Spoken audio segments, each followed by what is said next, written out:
یہ قرآن مجید نے کہا ہے وَاعْتَصِمُوا بِحَبْلِ اللَّهِ کہ اللہ کی رسی کو مضبوطی سے تھام کے رکھو وَلَا تَفَرَّقُوا اور فرقوں میں مت پڑو۔ اب وہ اللہ کی رسی تو ڈھونڈنی پڑے گی نا، وہ کدھر ہے؟ حبل اللہ، اللہ کی رسی نور کی رسی ہے جو نبیوں اور رسولوں میں لگتی رہی۔ پھر حضور پاک جب تشریف لائے خاتم النبیین، جو نبوت ختم ہو گئی، پھر وہ حبل اللہ جو نبیوں اور رسولوں کو لگتی تھی نا، پھر نبوت رسالت ختم ہونے کے بعد پھر ولایت کو انٹروڈیوس کیا گیا، پھر وہ رسی ولی کو لگی۔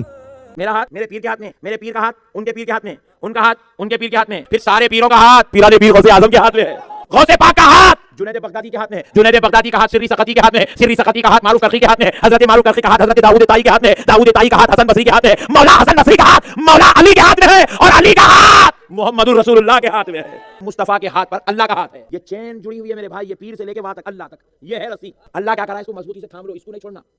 وَاعْتَصِمُوا بِحَبْلِ اللَّهِ جَمِيعًا وَلَا تَفَرَّقُوا، اللہ کی رسی کو تم سب کے سب مضبوطی سے تھام لو اور فرقہ واریت میں مت پڑو۔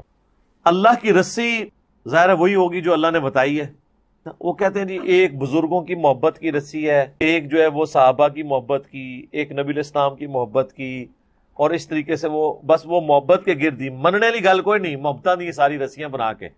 بھئی اللہ کے نبی الاسلام سے بھی پوچھے نا کہ اللہ کی رسی کیا ہے، تو سر غدیر خم کی جو حدیث ہے جو ہم نے اپنے منہج پہ بھی لکھ کے لگائی ہوئی ہے، صحیح مسلم میں اوپر تلے 4 احادیث ہیں، فضائل علی والے چیپٹر میں انٹرنیشنل نمبرنگ کے مطابق 6225 سے 6228 تک نبی الاسلام نے اپنی وفات سے 2 مہینہ پہلے آلموسٹ حجت الوداع سے واپسی پر مکے سے مدینے آتے ہوئے خم نامی گاؤں میں خطبہ دیا۔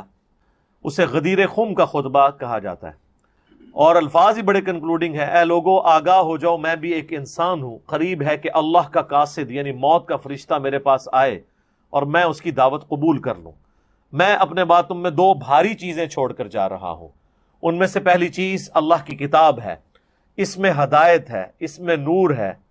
تم اللہ کی کتاب کو پکڑو، اپنا تعلق اس کے ساتھ مضبوط کرو۔ اللہ کی کتاب اللہ کی رسی ہے۔ وَاعْتَصِمُوا بِحَبْلِ اللَّهِ جَمِيعًا وَلَا تَفَرَّقُوا، جو اسے پکڑے گا ہدایت پر ہوگا، جو چھوڑ دے گا گمراہ ہو جائے گا۔ تو نبی الاسلام نے قرآن کو اللہ کی رسی بتایا، بزرگ بابوں کی محبت، صحابہ کی محبت، اہل بیت کی محبت، اللہ کی محبت اور اس کے ریشے اور پتہ نہیں کیا کیا ایکویشنز، وہ محبتیں اپنی جگہ ہیں، لیکن اللہ کی رسی جو ہے وہ کتاب اللہ ہے۔ اور پھر فرمایا دوسری بھاری چیز میرے اہل بیت ہیں، میں اپنے اہل بیت کے معاملے میں تمہیں اللہ کا خوف دلاتا ہوں۔ 3 دفعہ فرمایا کہ میری وفات کے بعد ان کے ساتھ حسن سلوک کرنا، خوف دلاتا ہوں۔ یہ عربی میں ایک محاورتاً بات کی جاتی تھی، جب کسی کو ڈرانا ہوتا تھا تو میں تمہیں اللہ کا خوف دلاتا ہوں، اس میں اللہ کو ڈر جاؤ۔ اور زید بن ارقم کے الفاظ ہیں کہ نبی الاسلام قرآن کی ترغیب دلاتے رہے، بار بار ہمیں کہتے رہے اللہ کی کتاب، اللہ کی کتاب، اللہ کی کتاب۔